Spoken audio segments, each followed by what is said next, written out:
అందరికీ నా హృదయపూర్వక నమస్కారాలు. నా పేరు సిద్ధు. భావితరాల బంగారు భవిష్యత్తు కోసం నేను సైతం అంటూ శ్రీ పవన్ కళ్యాణ్ గారు స్థాపించిన జనసేన పార్టీలో సైనికుణ్ణి. కుల మత ప్రాంత వర్ణ వర్గాలకు అతీతంగా పవన్ కళ్యాణ్ గారు ఎప్పుడూ ప్రజల్లో ఉంటారు, ప్రజల కోసం ఉంటారు.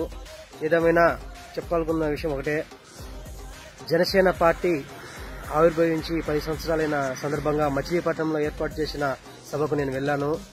నిజంగా పవన్ కళ్యాణ్ గారు ఇప్పుడు నాయకుడిగా ఉన్న భవిష్యత్తులో ముఖ్యమంత్రి అవుతారు.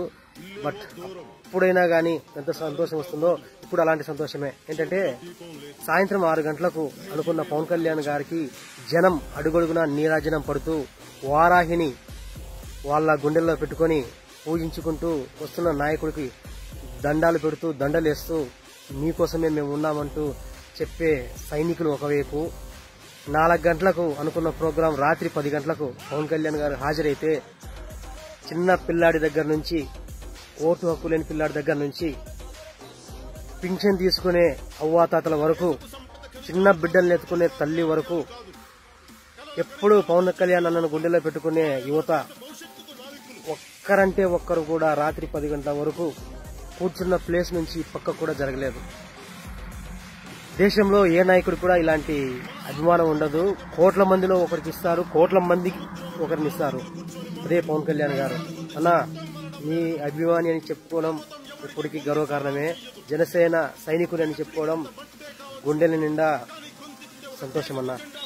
పోరాడితే పోయేదేం లేదు, బానిస సంఖ్యలు తప్ప అని మీరు చెప్పిన మాటలకు నిన్న సంఘటన చూసి మిమ్మల్ని గుండెలో పెట్టుకున్నట్టు ప్రపంచంలో ఎవరి కోసం కూడా అలా ఉండరన్న. లక్షలాది మంది వాళ్ళ కళ్ళల్లో దీపాలు చేసుకుని ఉదయించే సూర్యుడు లాంటి మిమ్మల్ని చూడాలని అర్ధరాత్రి కూడా ఎదురు చూస్తున్నారంటే అది మీ ఒక్కరికే సాధ్యం పోరన్నా.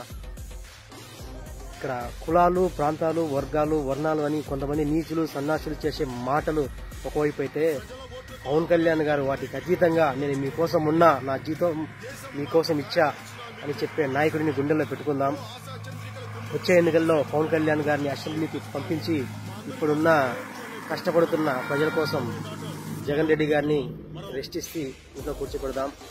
ఏదేమైనా కానీ పోలీసులు అడ్డుకోవడం, అంటే పోలీసుల ద్వారా ప్రభుత్వం అడ్డుకోవడం, వేధించడం, ఇంకా దారులలో ఎన్నో ఇబ్బందులు గురి చేయడం, స్థానికంగా రైతులను ఏమార్చే సంఘటనలు చేసినా గానీ పవన్ కళ్యాణ్ గారి వేవ్ ముందు ఇవన్నీ తట్టుకోలేదు. ఒకవైపు వేరే పార్టీలు పాదయాత్ర అనుకుని బిర్యానీ పంచుకుంటూ పోతున్నా గానీ ఎక్కడా జనం నిలవని పరిస్థితి.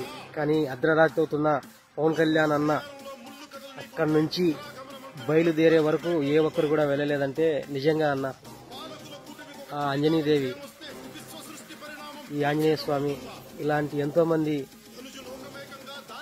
మాకిచ్చిన వరం నువ్వు. Thank you. నీతో ఉన్నందుకు, జనసేనలో ఉన్నందుకు ఎప్పుడు గౌరవపడుతుంటామన్నా. జై జనసేన, జై హింద్.